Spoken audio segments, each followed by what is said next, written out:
શ્રીમદ ભગવદ્ ગીતામાં અર્જુન ભગવાન શ્રી કૃષ્ણને કહે છે કે પુરુષ એટલે શું, પુરુષોત્તમ કોને કહેવાય. જગતના લોકો, જ્ઞાનીજનો, ભક્તજનો તમને પુરુષોત્તમ શા માટે કહે છે? ભગવાન શ્રી કૃષ્ણ કહે છે કે હું બધા જ પુરુષોમાં શ્રેષ્ઠ છું, હું બધા જ પુરુષોમાં ઉત્તમ છું, અને એટલે જ જ્ઞાનીજનો, ભક્તજનો મને પુરુષોત્તમ કહે છે. હવે સાંભળ, ભગવાન શ્રી કૃષ્ણ અર્જુનને કહે છે કે હવે સાંભળ, આ જગતમાં બે પ્રકારના પુરુષ છે, ક્ષર અને અક્ષર. ક્ષર એટલે શરીર, જેનો એક દિવસ નાશ થાય છે. આ શરીરનું એક દિવસ મૃત્યુ થાય છે. અને અક્ષર એટલે આત્મા, આ શરીરને ધારણ કરનારો આત્મા, જેનો ક્યારેય નાશ થતો નથી.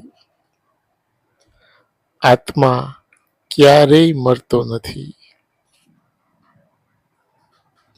આ જગતમાં બે જ પુરુષ છે, ક્ષર અને અક્ષર.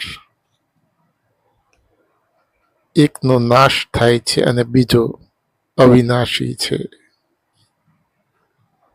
હું ક્ષર અને અક્ષર રૂપી આ બંને પુરુષોથી અલગ છું. ભગવાન શ્રી કૃષ્ણ અર્જુનને કહે છે કે હું આ શરીર અને આત્મા રૂપી આ બંને પુરુષોથી અલગ છું. હું શરીર અને આત્મા રૂપી આ બંને પુરુષોથી શ્રેષ્ઠ છું, અને એટલે જ જ્ઞાનીજનો, ભક્તજનો મને પુરુષોત્તમ કહે છે. અને જે મનુષ્ય મને પુરુષોત્તમ સ્વરૂપે ભજે છે, પુરુષોત્તમ સ્વરૂપે મારી ભક્તિ કરે છે, મારી પૂજા કરે છે, મારી ઉપાસના કરે છે, એવો મનુષ્ય, એવો ભક્ત પરમાત્મા તત્વને પ્રાપ્ત કરી લે છે. અર્જુન ભગવાન શ્રી કૃષ્ણને કહે છે કે કેટલાક મનુષ્ય તમારા સગુણ સ્વરૂપની ઉપાસના કરે છે. કૃષ્ણ જ પરમ તત્વ છે, કૃષ્ણ જ પરમાત્મા છે, કૃષ્ણ જ પરબ્રહ્મ છે. એવા ભાવ, એવી શ્રદ્ધાથી તમારી ભક્તિ કરે છે, તમારી પૂજા કરે છે, તમારી ઉપાસના કરે છે. તો બીજી બાજુ કેટલાક મનુષ્ય તમારા નિર્ગુણ, નિરાકાર બ્રહ્મ સ્વરૂપની ઉપાસના કરે છે. તો આ બંને પ્રકારની ઉપાસના કરનાર ઉપાસકોમાંથી શ્રેષ્ઠ કોણ છે? તમને કેવો ભક્ત પ્રિય છે?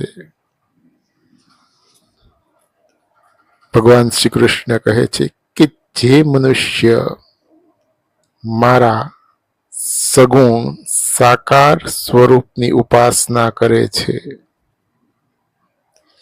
કૃષ્ણ જ પરમ તત્વ છે, કૃષ્ણ જ પરમાત્મા છે, કૃષ્ણ જ પરબ્રહ્મ છે, એવા ભાવ, એવી શ્રદ્ધાથી મારી ભક્તિ કરે છે, મારી પૂજા કરે છે, મારી ઉપાસના કરે છે, એવો ભક્ત શ્રેષ્ઠ છે. એ મારામાં ચિત્ત લગાડનાર મનુષ્યનો હું તરત જ આ નાશવંત સંસારમાંથી ઉદ્ધાર કરું છું. માટે અર્જુન તું મારામાં મન લગાવો.